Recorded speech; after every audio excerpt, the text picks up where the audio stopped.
Silakan. Oke, baik. Assalamualaikum warahmatullahi wabarakatuh. Selamat siang dan salam sehat untuk kita semua. Sebelum mulai acara pada siang hari ini, izinkan saya menyampaikan sebuah pantun. Melangkah jauh mencari makna, meninggal ilmu sepanjang masa. Selamat datang Bapak Ibu semua, semoga pertemuan ini membawa manfaat bagi kita.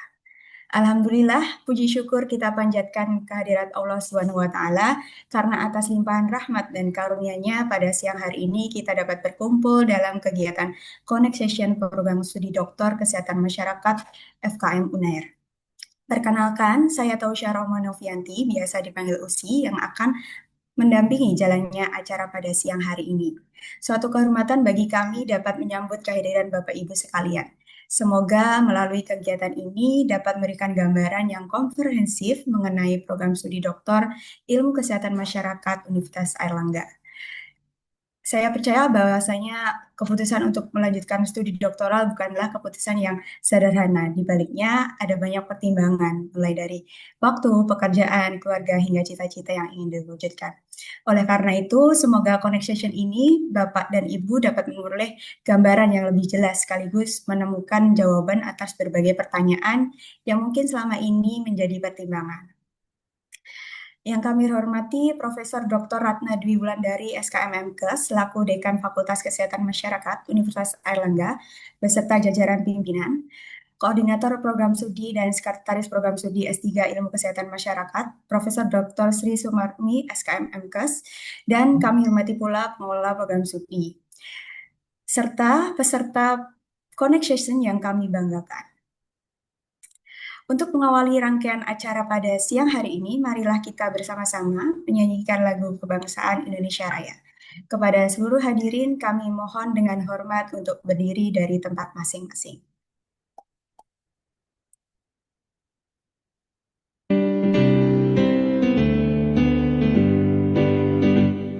Indonesia tanah airku, tanah tumpah darahku.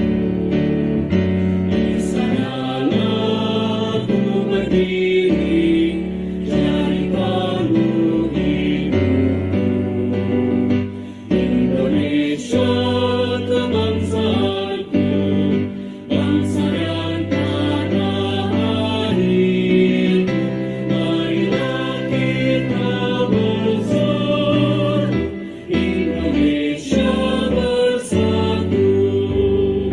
Hiduplah tanahku, hiduplah negeriku, bangsaku, rakyatku semuanya. Bangunlah jiwanya, bangunlah badannya, untuk Indonesia Raya. Indonesia Raya, merdeka, merdeka, tanahku, negeriku yang ku cinta. Indonesia Raya, merdeka, merdeka, hiduplah Indonesia Raya. Indonesia Raya, merdeka, merdeka, tanahku, negeriku yang ku cinta. Indonesia Raya, merdeka, merdeka, hiduplah Indonesia Raya.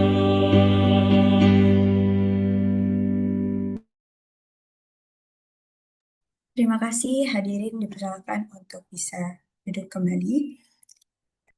Acara selanjutnya yaitu sambutan sekaligus pembukaan kegiatan Connect Session oleh pimpinan Fakultas Kesehatan Masyarakat Universitas Airlangga.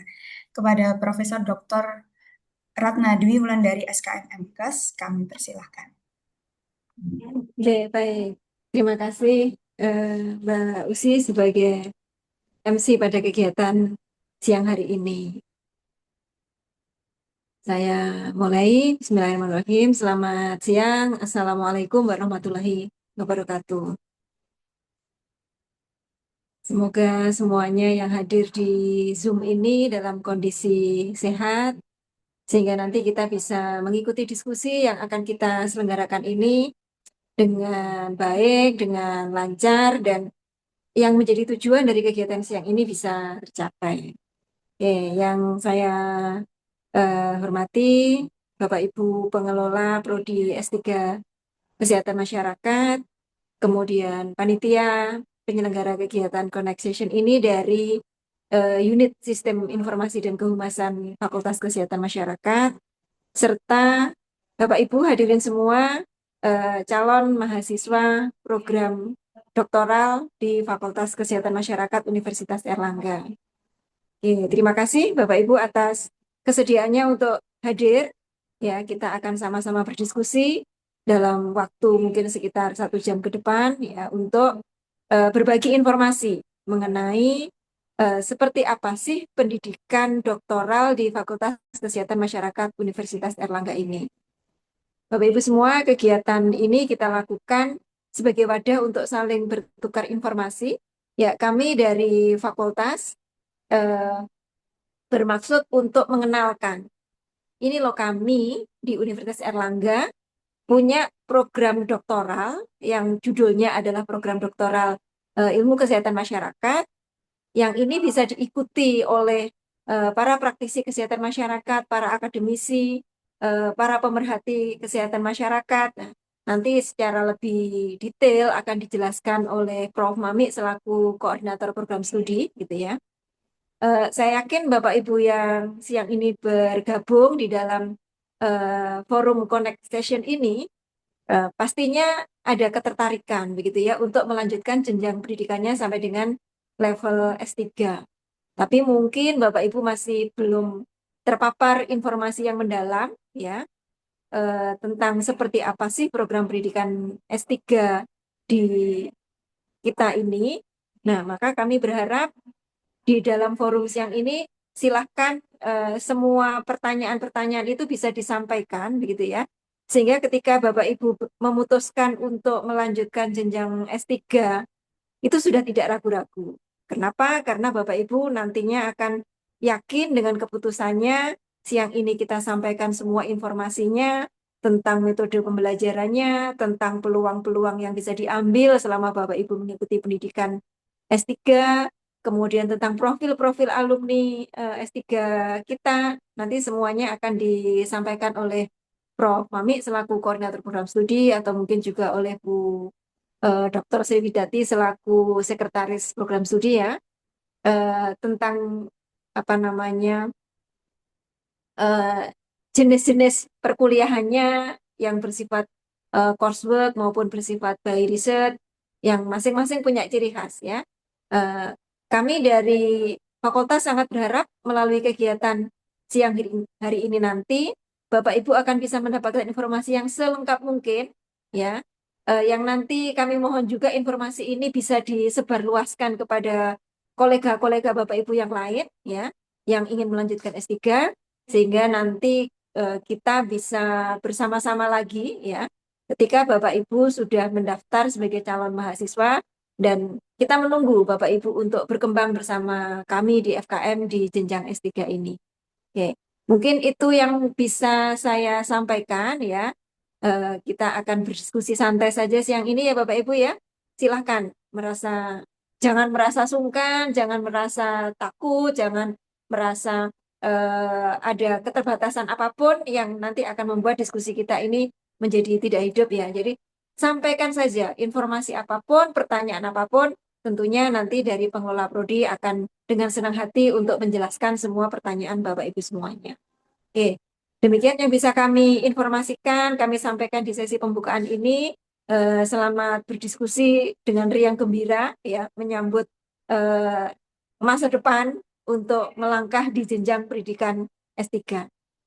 Kami tunggu kehadiran Bapak Ibu sebagai keluarga besar S3 Kesehatan Masyarakat di FKM UNED.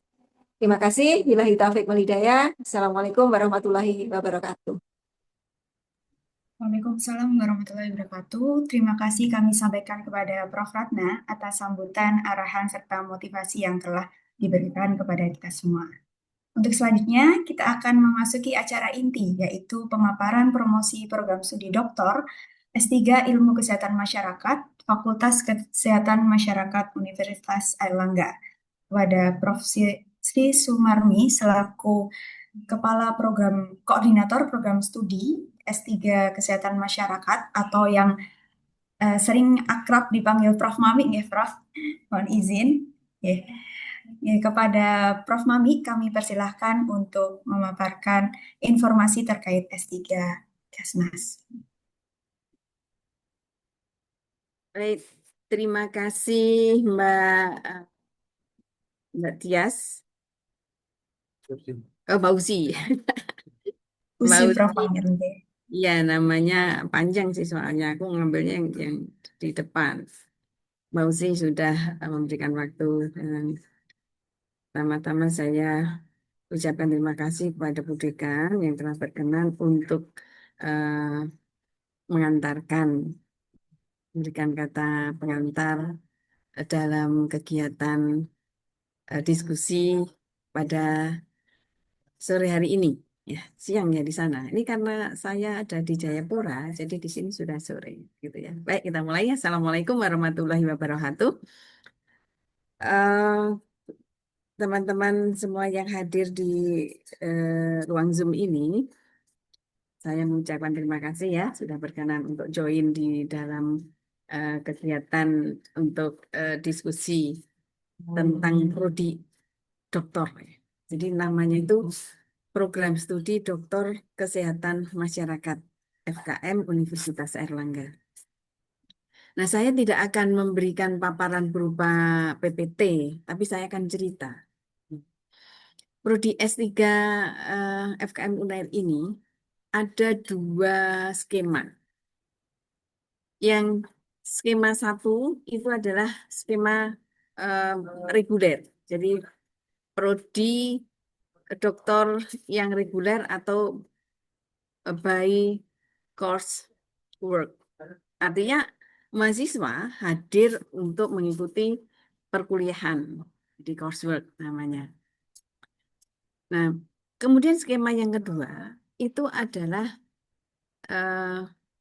by research.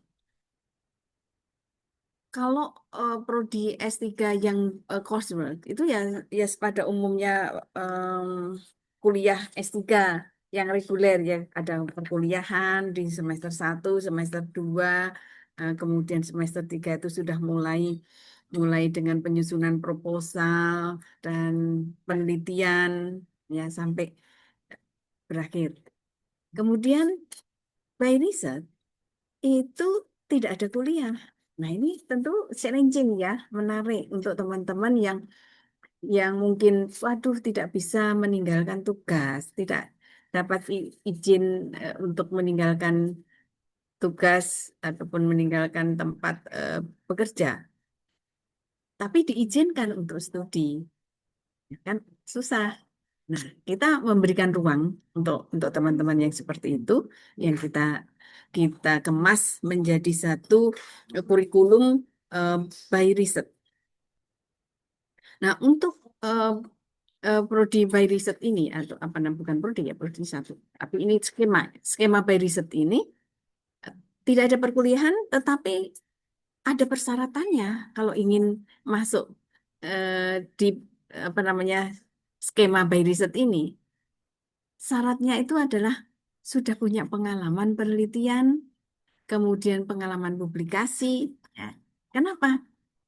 Karena by riset ini adalah memang langsung materi-materi untuk ujian-ujian begitu untuk menguji apakah mahasiswa itu sudah siap menjalankan rencana studinya. Nah, kedua apa skema ini tentu ada kelebihan masing-masing, ya kan? Untuk yang by course ini betul-betul memang mahasiswa dituntut ada di kampus.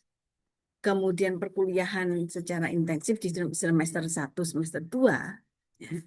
Kemudian setelah itu baru menyusun proposal gitu. Kemudian sementara kalau yang by riset itu sudah dari tempat kerjanya. Yang penting sudah ada komitmen untuk studi. Artinya Anda harus sudah mengatur waktu antara pekerjaan dengan studi Anda. Ini harus ada manajemen waktu yang baik ini ya. Itu sudah langsung menyusun proposal. Sehingga ketika Anda masuk di by riset ini, ya, langsung apa yang akan Anda hadapi itu adalah langsung diskusi-diskusi atau apa namanya ujian-ujian ya, istilahnya ujian ya, ujian tahap 1, ujian tahap 2, seminar ya, menguji alat ukur dan sebagainya ya. Artinya itu sudah langsung langsung tertuju untuk penelitian, menyiapkan proposal penelitian, menyiapkan instrumen penelitian. Itu bertahap. Ada 13 jenjang ujian ataupun seminar ya. Istilahnya kalau kita ngomong ujian itu sebenarnya kalau disertasi ujian akhir untuk prodi doktor itu hanya ada ujian proposal, kemudian ujian apa namanya? Ujian kualifikasi. Kualifikasi itu berarti materi, ya. Apa materi yang akan diteliti dan untuk menilai kualifikasi dari calon ini apakah layak untuk tetap meneruskan sebagai calon dokter. Itu ya. Berikutnya kemudian akan menguji proposalnya. Nah, setelah proposal, lalu alat ukurnya, instrumen-instrumennya. Setelah itu baru sudah lolos ya. Kemudian penelitian, lalu ada ujian kelayakan, ya, tahap 1, tahap 2, dan seterusnya. Ya, sampai di ujian terbuka. Ada tahap-tahap. Tapi tidak ada kuliah. Nah, itu mungkin challenging-nya di situ. Anda yang tertarik, silakan nanti bisa bisa diskusi lebih lanjut intensif dengan saya. Kemudian yang kalau by course itu eh, apa namanya persiapan untuk proposal itu kita koordinir secara bersama-sama. Jadi prodi itu akan mengorganisir itu secara bersama-sama setelah masuk ke semester 2. Ini perkuliahan ya, semester 1, semester 2. Kemudian di tengah-tengah semester 2 ini kita bersama-sama membahas tentang materi disertasi, materi apa namanya rencana penelitiannya. Nah, itu dibahas bersama. Nah, itu masing-masing akan mendapatkan pembimbing, pembimbing akademik. Ketika mahasiswa masuk itu akan mendapatkan pembimbing akademik. Nah, pembimbing akademik itu bertanggung jawab untuk mengarahkan Anda ya dalam studi, ya kendala-kendala studi apa silakan ceritakan pada PA-nya itu pendidik akademik serta pada penyiapan materi disertasi, materi penelitian. Nah, setelah itu, setelah ujian kualifikasi sudah berjalan, itu nanti Anda itu akan diarahkan ya untuk mendapatkan promotor. Jadi pembimbing akademik itu memang diproyeksikan akan menjadi promotor. Tetapi belum tentu pembimbing akademik menjadi promotor Anda. Nah, itu akan sesuai dengan kompetensi ataupun apa keilmuan ya, background keilmuan dari PA dengan topik penelitian Anda. Kalau tidak cocok, ya Anda tidak bisa dipaksakan untuk PA itu sebagai promotor. Itu akan dipilihkan oleh prodi, akan dipilihkan untuk eh, promotor yang lebih tepat. Nah, gitu. Nah, masa studi ini 6 tahun. Jadi 12 semester. Iya, betul. Masa studi sampai akhir itu 6 tahun ataupun apa namanya 12 semester. Tetapi untuk keberhasilan program studi atau keberhasilan studi Anda itu ditetapkan lulus tepat waktu, dinilai Anda itu lulus tepat waktu, itu jika berhasil menyelesaikan studi Anda selama 3 tahun. Nah, lalu kok ini ada 6 tahun ya? 6 tahun itu artinya ini toleransi. Toleransi mahasiswa itu kalau tidak bisa menyelesaikan sampai dengan batas 3 tahun itu ditoleransi 2 kali kan, 2N. Nah, 2N dulu 2N plus 1. Sekarang tidak ada N plus 1-nya. Sekarang 2N toh. 3 tahun kali 2. Jadi 6 tahun. Tapi kita akan mengusahakan Anda itu lulus tepat waktu. Artinya 3 tahun lulus. Nah, kita berupaya untuk itu. Baik itu by course maupun by riset, sama-sama masa studi itu 6 tahun. Nah, itu. Nah, terus syarat kelulusan lainnya apa? Setelah mengikuti kurikulum ya, ada perkuliahan yang by course itu berupa ya metodologi penelitian, statistik lanjut, kemudian filsafat ilmu ya ilmu-ilmu dasar, ilmu-ilmu yang untuk menunjang menjadi seorang doktor itu ya. Itu di by course. Kemudian eh, apa namanya? Setelah perkuliahan itu kemudian apa penelitian itu nilainya besar. Penelitian itu nilai totalnya itu ada eh, minimal tuh 60 SKS. Kan banyak sekali karena di situ ada disertasi, ada ya publikasi, ada segala macam tuh digabungkan jadi satu. Ya, totalnya tuh 84 tugas total total apa namanya tugas akhir itu. Jadi ada kuliah tugas akhir yang berkaitan dengan tugas akhir dan kuliah yang non tugas akhir itu untuk yang by course. Tapi kemudian yang by riset yaitu tidak ada perkuliahan tadi, tapi total SKS-nya sama. Setiap tahapan seminar-seminar yang dilakukan oleh mahasiswa by course itu, by riset itu ada nilai SKS-nya. Yang total itu antara by course maupun by riset itu SKS-nya sama. Itu kira-kira. Nah, eh, Prodi Doktor Kesmas FKM itu punya satu agenda rutin yang menjadi aktivitasnya mahasiswa sebagai sarana atau wahana untuk aktualisasi diri dan menjaring kerjasama dengan perguruan tinggi di dalam negeri maupun di luar negeri. Ya, dan itu adalah event akademik, ya, event scientific event, yaitu ISOP, International Seminar of Public Health, yang dilaksanakan setiap tahun. Jadi itu annual. Siapa yang melaksanakan? Yang melaksanakan ya mahasiswa S3. Jadi mahasiswa S3 itu akan diberi challenge untuk bisa menyelenggarakan sebuah seminar internasional, menghadirkan peserta dari berbagai negara.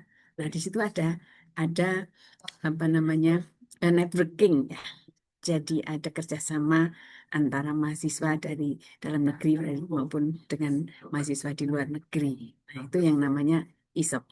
Tahun ini ISOP sudah pada ISOP ke 10 atau ke 11 ya, saya nggak hafal ya. Kayaknya 11, karena yang tahun lalu tuh ke 10. ISOP tahun ini akan dilaksanakan di Malaysia, bekerja sama dengan manajemen MSU, singkatan apa ya? MSU. Jadi salah satu universitas di Malaysia. Nah, jadi sifatnya adalah joint conference. Nah, di dalam joint conference ini nanti diupayakan akan ada joint publikasi. Nah, itu ya, itu soal aktivitas mahasiswa. Nah, kewajiban atau syarat kelulusan menjadi seorang doktor lulusan UNER itu harus publikasi di jurnal internasional bereputasi. Minimal Q3 atau kuartil 3. Jadi terindeks Scopus dengan kuartil minimal kuartil 3. Itu syaratnya. Kalau untuk by course itu cukup 1. Nah, untuk by riset karena tidak ada kuliah, kemudian itu memang ditujukan untuk para peneliti, para apa namanya orang-orang yang sudah punya pengalaman publikasi, maka syarat lulusnya adalah publikasi minimal 2 di jurnal bereputasi terindeks Scopus ya Q3. Itu adalah syarat kelulusannya. Nah, jadi ini sangat sangat menantang ya untuk teman-teman yang mungkin tidak bisa meninggalkan tempat kerja ya. Dan juga mungkin juga pada para dosen mungkin ya, para dosen itu yang apa namanya tidak ingin tugas belajar tapi izin belajar ya. Nah, itu juga challenging karena dengan by riset itu kelebihannya adalah Anda akan terpacu untuk menulis sebanyak-banyaknya publikasi sebanyak-banyaknya dengan bimbingan para promotor dan kopromotor di Universitas Erlangga yang banyak yang sudah memiliki reputasi tinggi dalam dalam publikasi internasional, ya, maka Anda akan ikut, ya, peserta terangkat, ya, oleh para pembimbing yang memiliki reputasi yang tinggi tersebut. Nah, kira-kira seperti itu. Nah, untuk pendaftaran, ya, mungkin nanti kita share apa namanya poster ataupun flyer tentang pendaftaran S3, ya, kapan siklusnya itu nanti kita share di chatroom saja. Mungkin itu yang bisa Ibu sampaikan. Saya sampaikan untuk teman-teman yang ada di sini tertarik, ya, mau by course kah, by riset, silakan kita diskusi. Cukup itu Mbak Musi, ya. Ini Baik, baterai Prof. Ibu udah hampir habis nih. Oh iya, Prof. Ini. Baik. Terima kasih kami sampaikan kepada Prof. Mami atas penjelasan dan pemaparannya mengenai informasi terkait program studi Doktor S3 Kesehatan Masyarakat FKM UNAIR. Semoga berbagai informasi mengenai program studi Doktor Kesehatan Masyarakat Universitas Airlangga dapat memberikan gambaran yang lebih jelas bagi Bapak Ibu sekalian yang mungkin sudah ada keinginan untuk melanjutkan studi doktornya di FKM UNIR. Tentu masih banyak hal yang dapat didiskusikan lebih lanjut ya. Oleh karena itu, kami membuka ruang diskusi bagi Bapak dan Ibu untuk menyampaikan pertanyaan maupun hal-hal yang ingin digali lebih mendalam. Baik, kami memasuki sesi diskusi dan tanya jawab. Bagi Bapak Ibu yang ingin bertanya, kami persilahkan untuk menyampaikan pertanyaannya melalui kolom chat maupun fitur raise hand sesuai dengan arahan dari panitia. Kami persilahkan kepada Bapak Ibu yang ingin menyampaikan pertanyaan ataupun mau berdiskusi, kami persilahkan untuk menyampaikan. Ya, Ibu izin pindah device ya. Oh, nggih, Prof. Ya. Ya, sambil menunggu mungkin boleh raise hand bagi Bapak Ibu yang mungkin ada pertanyaan ataupun mau diskusi, atau boleh menuliskan di kolom chat.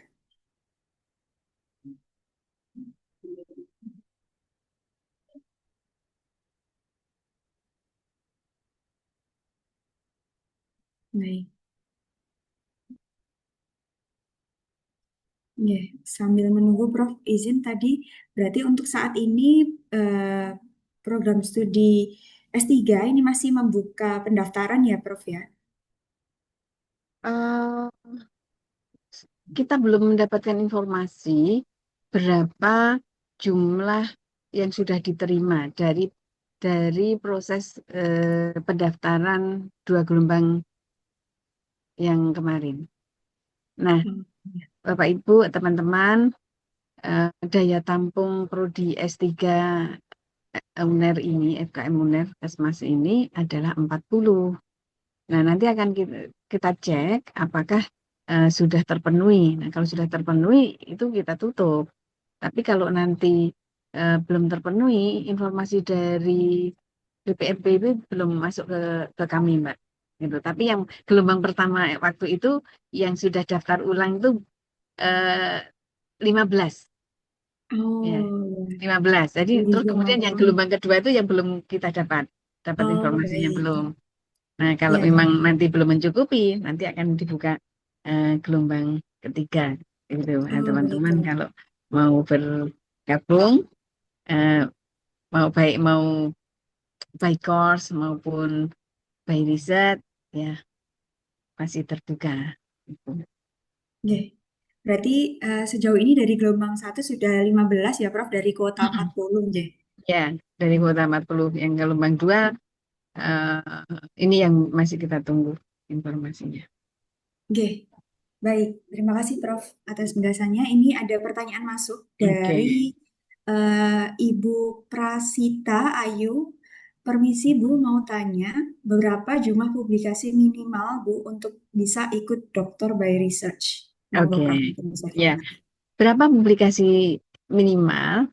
Itu memang tidak ada ketentuan, ya belum ada ya, tidak ada ketentuan berapanya. Tapi kita akan melihat apa namanya potensi gitu. Jadi misalkan Anda pengalaman publikasinya masih belum terlalu banyak, begitu ya. Tapi nanti kita akan lihat potensi Anda. Apakah nanti kalau direkrut untuk menjadi mahasiswa by riset itu punya potensi untuk bisa mengikuti, ya, dan kemudian potensi untuk menulis, itu masih banyak pertimbangan. Tapi sehingga Anda jangan ragu-ragu, jangan ragu, jangan takut kalau ingin mendaftar. Nah, kalau untuk by riset, misalkan Anda berkeinginan untuk mendaftar by riset, saya menyarankan mulai sekarang Anda itu berkomunikasi dengan siapa dosen di UNER yang kira-kira nanti Anda harapkan bisa menjadi calon promotor. Nah, komunikasi ini tujuannya adalah untuk membangun ide-ide penelitian, ya, sehingga Anda bisa menyiapkan proposal itu lebih awal dan lebih terarah, begitu. Sehingga kalau proposalnya itu potensi kita lihat itu berpotensi menjadi penelitian yang baik, yang bagus, ide yang cemerlang, meskipun Anda mungkin, waduh, saya publikasinya baru kemarin saat S2, gitu ya. Tapi kita lihat lo publikasi satu kali tetapi di jurnal yang bagus, ya udah kita rekrut gitu loh. Dan ide penelitiannya bagus, ya kita rekrut sesuai dengan roadmap apa namanya prodi maupun fakultas. Dan punya novelty yang bagus, kita akan rekrut. Begitu. Jadi jangan sungkan-sungkan, jangan ragu-ragu. Nah, tapi ya tadi pesan saya adalah Anda lebih baik komunikasi lebih dulu sehingga ketika Anda mau mendaftar itu rencana penelitian Anda itu sudah matang, gitu ya. Baik, ini ada lagi nih Mbak. Mm-mm. Oh iya, baik. Terima kasih Prof. Berarti tadi tanggapannya mungkin akan lebih baik apabila rancangan penelitiannya bisa diskusikan terlebih dahulu ya sebelum Mm-mm. mendaftarkan program doktor by research gitu ya. Ya, betul. Jadi akan lebih bagus, punya potensi lebih besar untuk kami rekrut itu kalau Anda sudah punya rencana studi yang baik. Nah, rencana studi yang baik itu kalau Anda apa namanya sudah ada diskusi dengan calon promotor yang kira-kira Anda proyeksi untuk menjadi promotor. Nah, karena kalau Berarti dengan diskusi itu kan ini ya Mbak ya ada masukan-masukan. Ini bagus gitu Mbak Usi ya. berarti bisa berdiskusi terlebih dahulu ya Prof ya sebelum Hmm. mendaftar kepada mungkin ada beberapa dosen dari FKM UNER yang sudah Mm-mm. dilirik gitu ya sebagai Mm-mm. promotor gitu ya. Akan lebih Betul, baik gitu ya Prof ya. betul. Dan insya Allah dari Bapak Ibu dosen juga sangat terbuka ya Prof ya untuk berdiskusi Ya. terkait riset, rencana risetnya di program studi dokter yang akan dijalani by research nantinya ya. Iya, tentu kita sangat terbuka. Anda mau diskusi dengan saya, misalkan, kalau saya backgroundnya dari gizi ya. Kalau misalkan Anda mau penelitian gizi, mau diskusi banyak dengan saya, silakan. Atau kalau Anda tetap kontak saya, kemudian misalkan Anda tidak tahu, Prof, saya punya ide seperti ini. Kemudian saya akan lihat, oh kalau judul ini lebih tepat Anda akan komunikasi dengan siapa, misalkan. Oh, ini tentang epidemiologi, mungkin saya akan mengarahkan kepada siapa, Prof. Santi kah, ada Dokter siapa itu, Kurnia kah, atau ada Dokter Arif dan sebagainya. Nah, kita Iya. akan mengarahkan pada orang-orang yang tepat. Itu. Ya, baik. Terima kasih, Prof. Jadi, Hmm, dari Bapak Ibu dosen juga sangat terbuka ya untuk berdiskusi terkait rencana riset calon mahasiswa program dokter, gitu. mm-mm, Yang khususnya by research gitu ya, Prof. mm-mm. Ya, ini ada pertanyaan, Prof, dari Bu Hmm, Eva Putri Viani, Mm-mm. terima kasih Ya, Prof. Mami paparan informasinya. Mohon izin bertanya untuk gambaran perkuliahan matrikulasi, apakah dilakukan bersamaan dengan jadwal perkuliahan atau sebelumnya? Jika ya, lulusan S2 Kesehatan Masyarakat, apakah pasti tidak perlu ikut? Monggo, Prof. ya. Baik. Itu juga hal yang sering ditanyakan. Jadi, Mbak, siapa tadi Mbak Putri ya?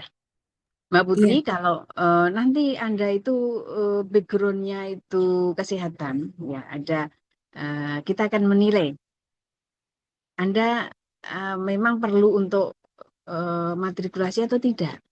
Kalau sudah dari kesehatan masyarakat, S1-nya kah, S2-nya sudah dari kesehatan masyarakat, kita tidak akan eh, menyarankan Anda untuk ikut matrikulasi. Anda bebas dari matrikulasi. Tapi kalau memang Anda tidak punya background kesehatan, ya, kurikulum Anda yang baik itu S1 maupun S2 itu tidak punya apa namanya background untuk mata kuliah kesehatan masyarakat ataupun kesehatan, ya, itu baru kita akan adakan matrikulasi. Nah, matrikulasinya kapan?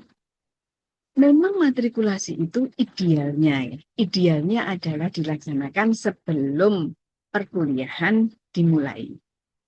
Itu idealnya.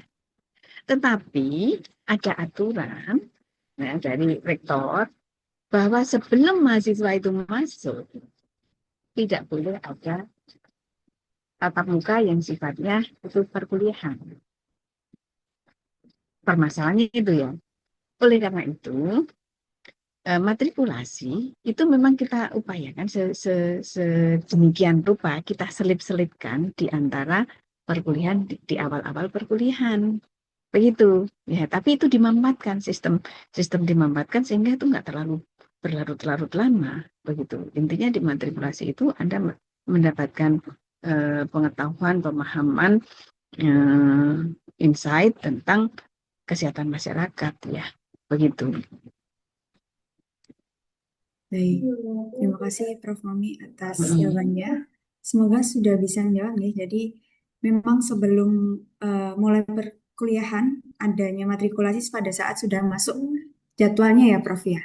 Iya, betul. Karena tidak boleh kalau sebelum Sebelum mahasiswa itu, jadwal ya, masuk gitu mahasiswa ya. daftar masuk kan itu apa namanya, daftarnya kan rigid, ya.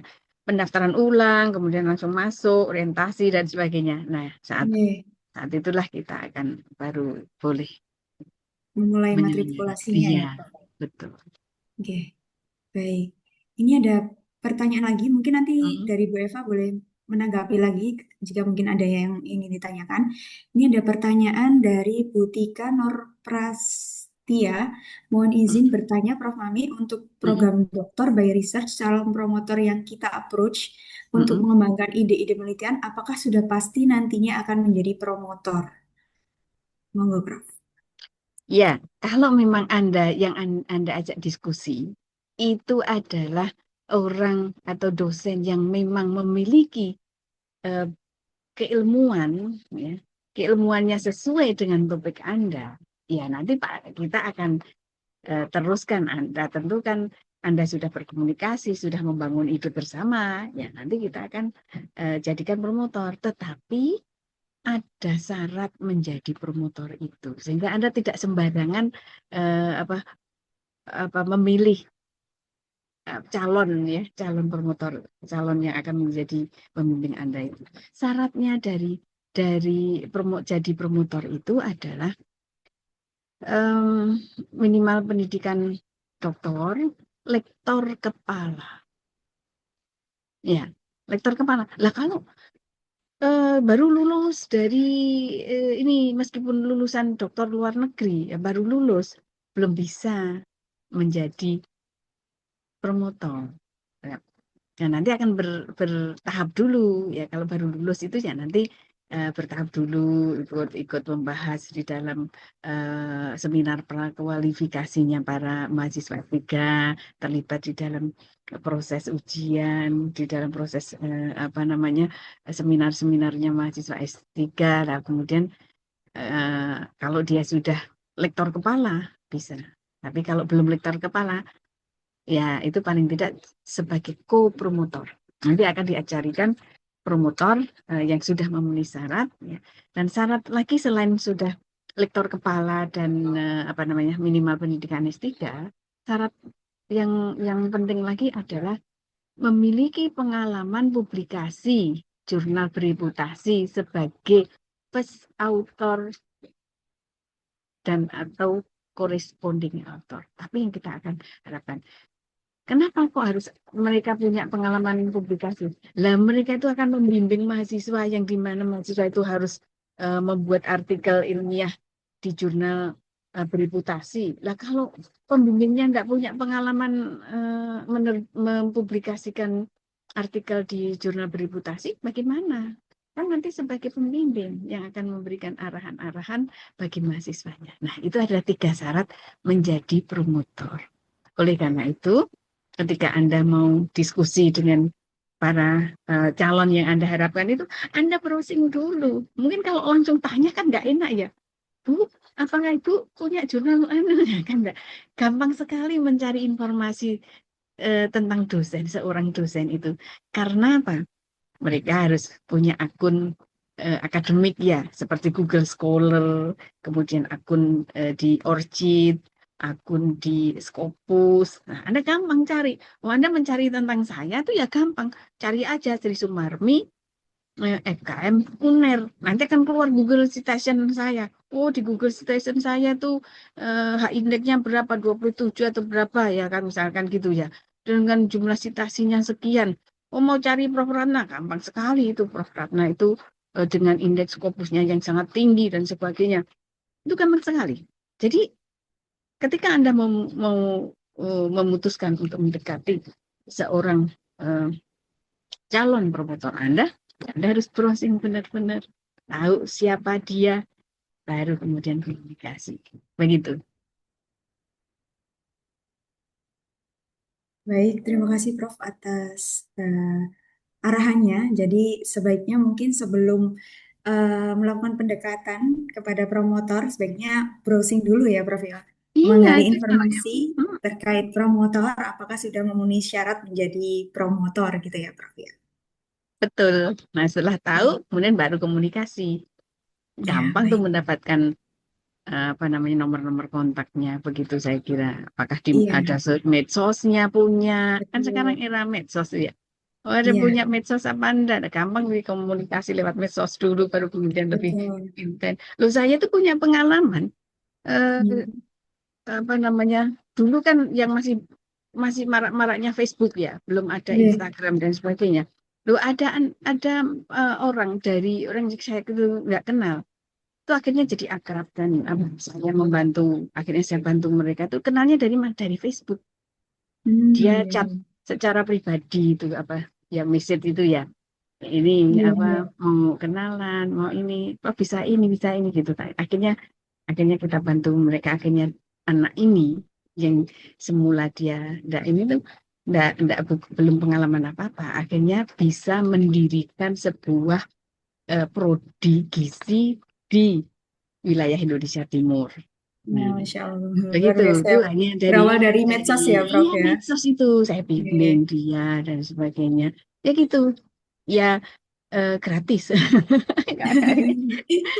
Itu Iya, Prof ya. komunikasi. Ya, Berawal jadi saya komunikasi dari sebagai medsos konsultan mendapat. di balik medsos gitu. Ibu itu sebagai konsultan di balik medsos dan berhasil dia. Dan berhasil ya, Ya, Prof ya. dan Mulia. berhasil. Luar biasa berkat komunikasi melalui Hmm. medsos sudah bisa Hmm. berkatnya mendirikan prodi ya, Prof ya. Betul, Ya, iya. berarti nanti Hmm. mungkin calon Bapak Ibu dokter bisa browsing ataupun mencari sosial medianya dari Bapak Ibu dosen. Pasti juga tentunya Bapak Ibu dosen FKM Uner sudah banyak juga yang punya sosmed baik dari Instagram ataupun Facebook gitu ya. LinkedIn sekarang juga sudah Mm-mm. Mm-mm. banyak terkait media sosial yang bisa menjadi sarana untuk menghubungkan kita oleh Bapak Ibu dosen nantinya. Ya, saya lanjut ya Prof untuk Ya, pertanyaan silakan. selanjutnya. Mm-mm. Ya, Ada yang ini ada ini Prasita Ayu. mm-mm. Izin bertanya kembali terkait dengan publikasi syarat lulus tadi jika by riset dengan 2 jurnal Q3 Jika Mm. reguler seperti apa ya, Bu? Maaf tadi saya terlewat Oh, informasinya. baik. Dan dan apakah di S3 FKM UNER bisa defer Ibu? Misalkan kami mencari beasiswa terlebih dahulu. Oh gitu, ya, ya. Ya.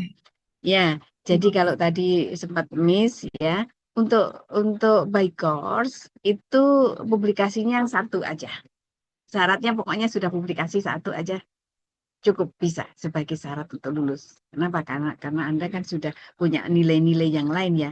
Ada nilai mata kuliah, ada nilai seminar, ada nilai Anda sebagai panitia, panitia ISOP ya, itu luar biasa loh. Sekarang angkatan yang 2025 yang saat ini sedang menyiapkan ISOP ya, itu luar biasa karena penyelenggaraan ISOP-nya itu di luar negeri.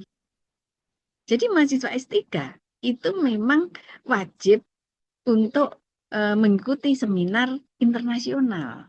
Nah, itu sudah tertulis di dalam salah satu pasal atau ayat di dalam pedoman pendidikan bahwa mahasiswa S3 wajib mempresentasikan hasil penelitian di seminar internasional, di forum-forum internasional. Dan mempresentasikan itu apa? By oral. Jadi oral presentation. Nah, jadi Anda memang jadi mahasiswa S3 ya harus bisa berkomunikasi atau mempresentasikan apa namanya di forum internasional. Nah, gitu ya. Jadi cukup satu kalau untuk by research itu minimal dua. Itu ya. Oke, Oh ada iya, lagi, Pak? Mm-mm. ya ada Bu. Ya, terima kasih atas. Saya pilih nih ada ditambah. Mm-mm. Ya ini untuk yang defer S3 UNER Mm-mm. bisa defer itu tadi sudah Oh iya ya. ya, Ini ya apa kalau mencari beasiswa. beasiswa dulu? Oke. Ya, Jadi memang sekarang itu beasiswa itu mensyaratkan bahwa mereka harus ada LOE dulu atau accepted di suatu perguruan tinggi kan baru kemudian ini. Nah, apakah memungkinkan untuk defer? Dari pengalaman tahun ini, yang tahun 2025, kemarin itu ada calon mahasiswa yang mengajukan defer. Bisa, tapi syaratnya memang jangan meninggalkan begitu saja. Oh ya saya mau masuk tahun berikutnya enggak, tapi harus tetap membayar registrasi dulu. Jadi bahwa Anda itu harus masuk sebagai mahasiswa UNER dulu, karena nanti kemudian ada satu hal dan lainnya yang tidak memungkinkan Anda mulai aktif kuliah di tahun ini, Anda bisa membuat permohonan kepada rektor ya untuk defer di tahun berikutnya untuk aktif di tahun berikutnya. Tetapi tahun ini Anda kan harus terdaftar dulu sebagai mahasiswa. Bagaimana syaratnya untuk terdaftar menjadi mahasiswa? Ya Anda harus daftar ulang. Nah, daftar ulang itu berarti dengan beserta persyaratan yang mengikuti daftar ulang itu, gitu. Ya mungkin membayar uang apa itu ya pendaftaran atau apa ya. Dan saya tidak hafal syarat-syaratnya ya. Nanti kalau mau apa namanya secara detail itu ya. Oh ini bayar apa berapa dan sebagainya itu ada di admin kami namanya Mbak Indah. Nah, Mbak Indah nanti bisa diberi apa kita berikan nomor kontaknya. Nah Mbak Usi mungkin bisa menuliskan di chatroom nomornya Mbak Indah ya. Ini untuk ya. komunikasi. Baik-baik, Prof. Nanti saya Mm-mm. kirimkan. Ya Ya, berarti komunikasi yang teknis.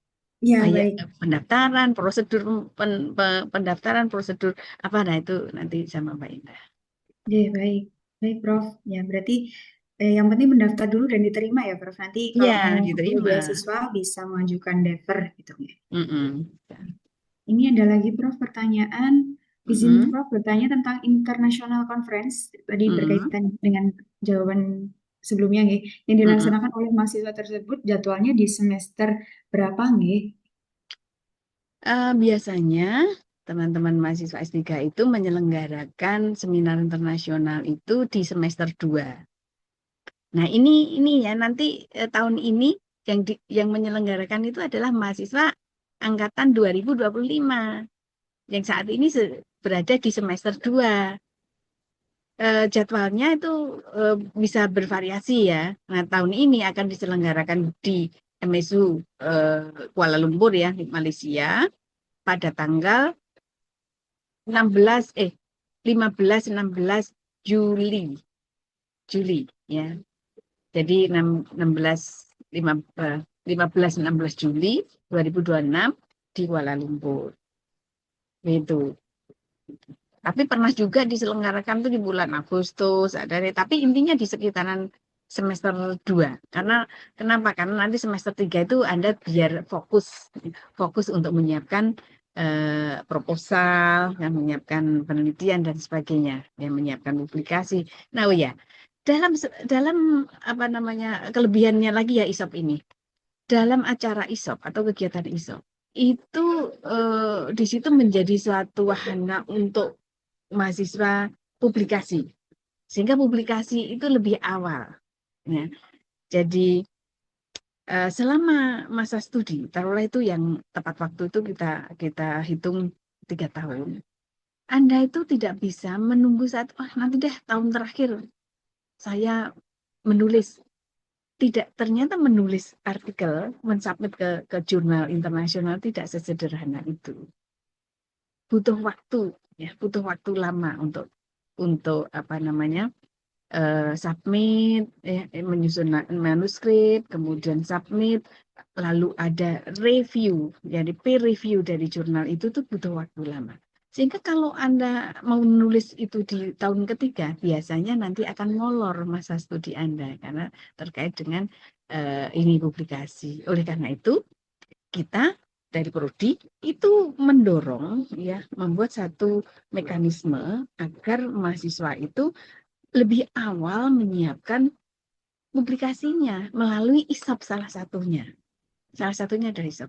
Karena abstrak yang disubmit di dalam ISOP itu nanti akan ditindaklanjuti menjadi full paper yang akan diterbitkan di jurnal internasional. Begitu. Kemudian selain itu, Prodi S3 juga memfasilitasi untuk pelatihan-pelatihan penulisan artikel ilmiah, artikel yang akan diterbitkan di jurnal ilmiah.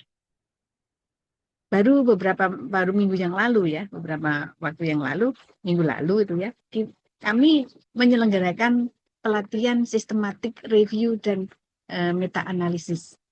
Nah, itu merupakan salah satu bentuk apa namanya publikasi yang lebih punya potensi untuk diterima di jurnal-jurnal bereputasi.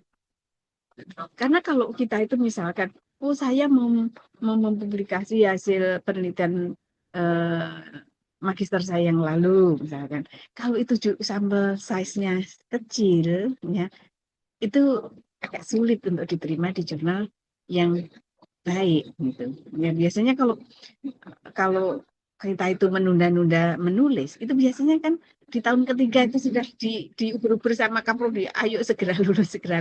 Itu akhirnya terpacu untuk mensubmit artikel itu di jurnal-jurnal yang cepat terbit, kan itu ya. Waduh, saya ingin yang 2 bulan bisa terbit, saya ingin jurnal yang 3 bulan bisa terbit misalnya. Ada itu, tapi itu nanti kita masuk pada jurnal-jurnal predatory, istilahnya itu ya.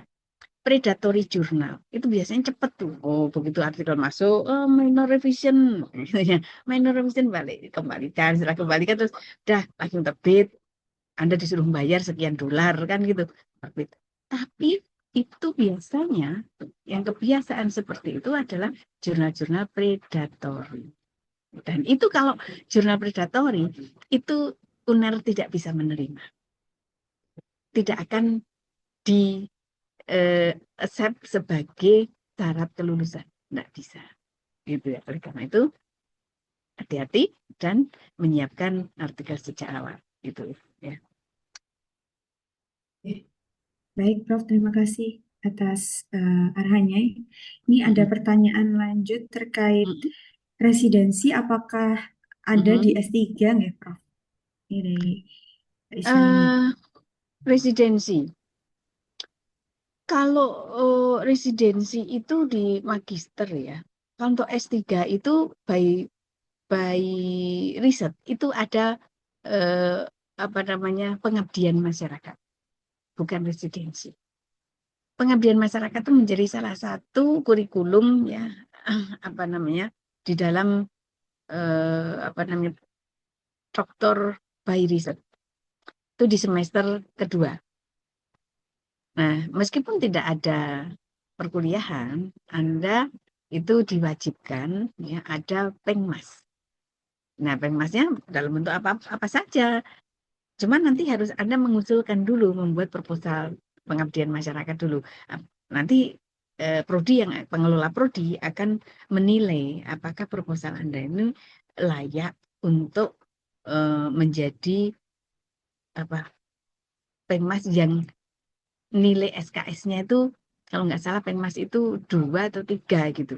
Nah kalau cuman kasih apa di tetangga dikumpulkan di RT lalu diajukan untuk 2 SKS ya nggak bisa gitu. Jadi ada standarnya kualitas dari pengmas itu ya seperti itu. Ada proposal yang logik, ada apa namanya itu diajukan kepada prodi. Nanti prodi akan menelaah oh ya ini layak untuk dinilai sebagai pengmas. Begitu. Iya. Baik, Prof. Terima kasih. Ini pertanyaan lanjutan dari Bu Isna ini. Apakah saat posisi Dever dan ingin mengikuti conference, apakah mahasiswa masih bisa ikut kegiatan tersebut? Nggih. Bisa Oh, ya, bisa, Prof? bisa banget. Kalau misalkan Anda posisi diver kemudian Anda ingin apa namanya menjadi peserta Conference. conference itu sangat bisa. Nggih. Tapi Anda itu tidak masuk sebagai SKS, kan gitu ya. Tapi kalau ikut sebagai peserta conference bisa, Ya. begitu. Sebagai peserta ya, Prof ya, karena Iya, biasanya sebagai peserta. panitia Mm-mm. conference-nya dari mahasiswa Kalau panitia S3 kan juga. mahasiswa, Anda harus Iya. aktif. Jadi mahasiswa aktif, kan gitu ya syaratnya. Kalau Anda Iya, sudah iya. diterima sebagai mahasiswa tapi tidak aktif, kan tidak aktif itu karena Anda tidak Mendaftar ulang. mengajukan rencana studi. Jadi KRS itu loh. Iya, iya. Tandanya mahasiswa aktif itu apa toh? Tandanya adalah mengajukan rencana studi.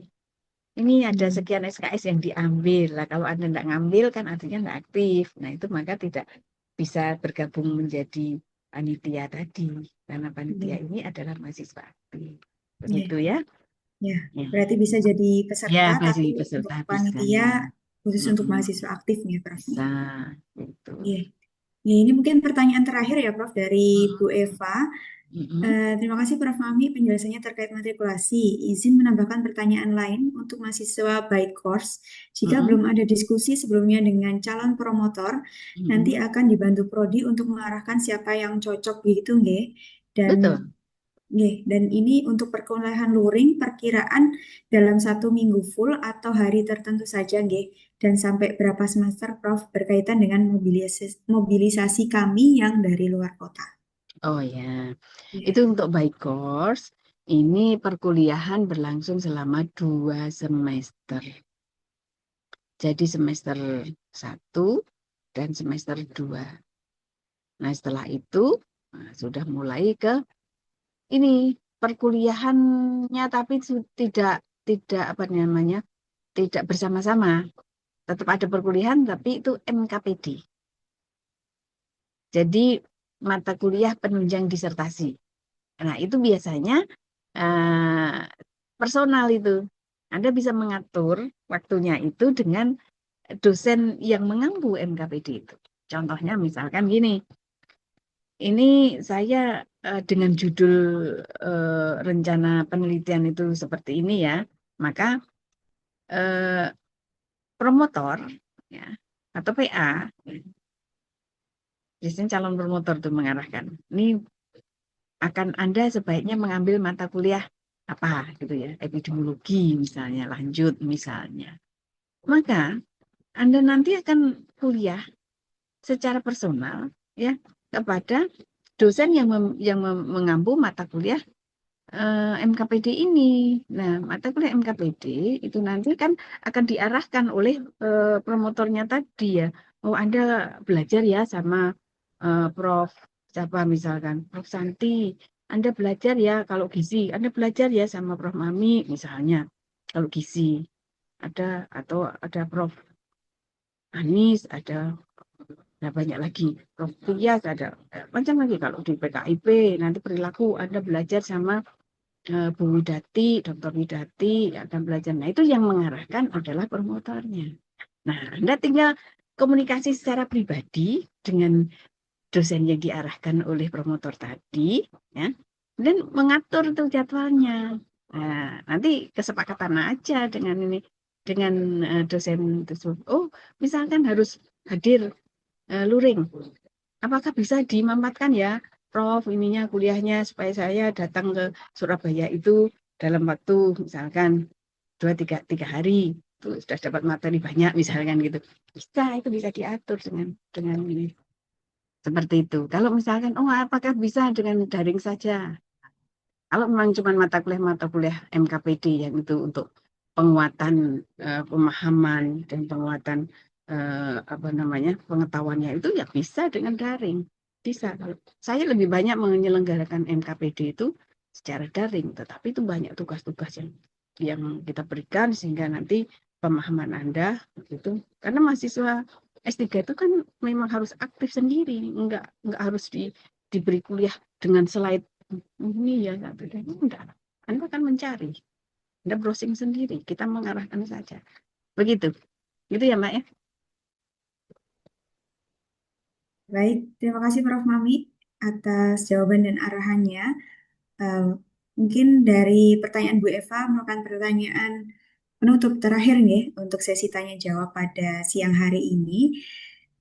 Kami ucapkan terima kasih kepada Prof. Mami atas berbagai penjelasan dan arahan yang telah diberikan, serta kepada seluruh peserta atas antusiasmenya dan partisipasinya dalam sesi diskusi pada siang hari ini.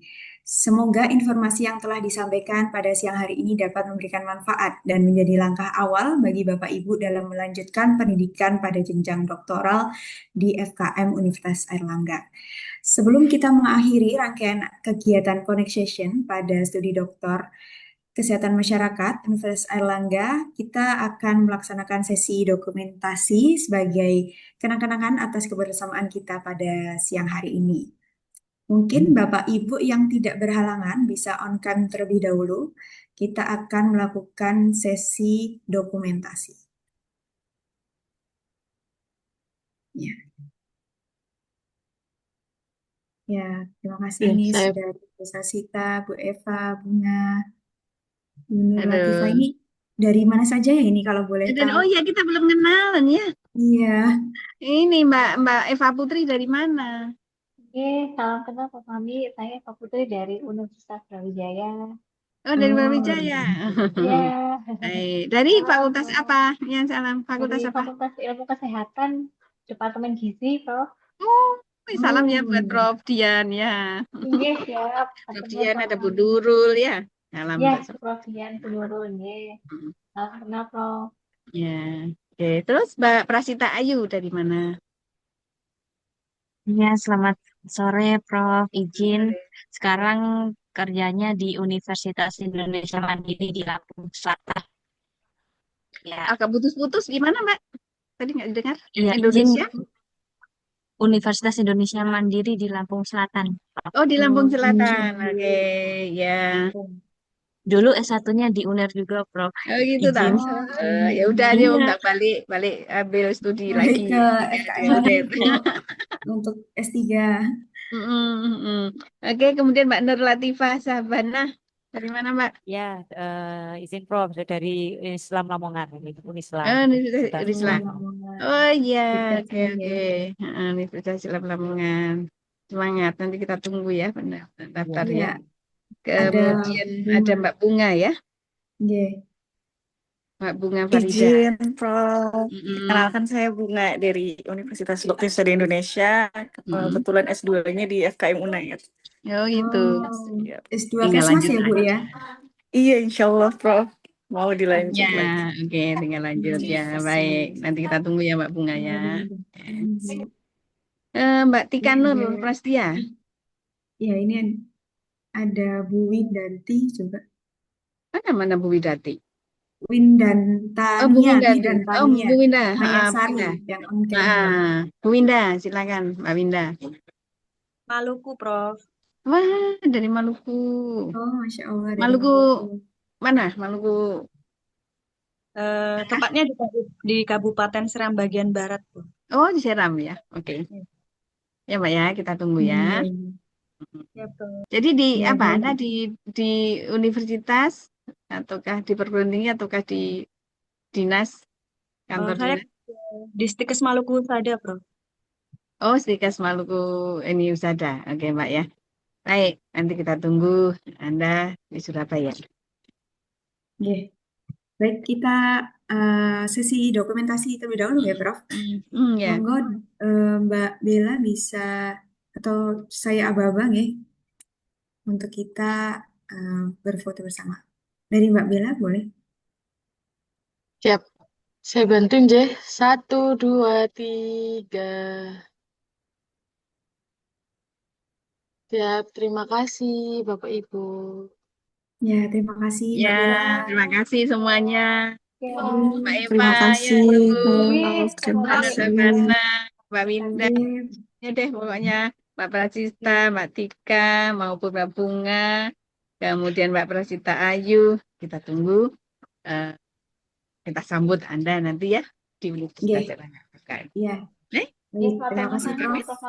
Saya Terima kasih, Prof. Ya, oke. izin saya tutup ya Prof ya. Oke, ya Mbak. Bapak Ibu yang kami hormati, Prof Mami dan Pak Visto selaku Ketua USIK, tidak terasa kita telah berada di penghujung rangkaian acara Connect Session Program Studi Doktor Kesehatan Masyarakat FKM UNER. Kami mengucapkan terima kasih kepada Bu Dekan, Prof Mami selaku Koordinator Program Studi, serta seluruh peserta yang telah berpartisipasi dalam kegiatan ini. Kami berharap pada kesempatan berikutnya dapat berjumpa kembali dengan Bapak Ibu sebagai bagian dari keluarga besar Program Studi Doktor Kesehatan Masyarakat FKM UNER. Saya Usi selaku pembawa acara mengucapkan terima kasih atas perhatian Bapak Ibu. Mohon maaf apabila terdapat kekurangan dalam membantu jalannya acara. Wassalamualaikum warahmatullahi wabarakatuh. Salam sehat semuanya. Terima kasih. Waalaikumsalam warahmatullahi wabarakatuh. wabarakatuh. Terima kasih. Assalamualaikum. Terima kasih. Ya.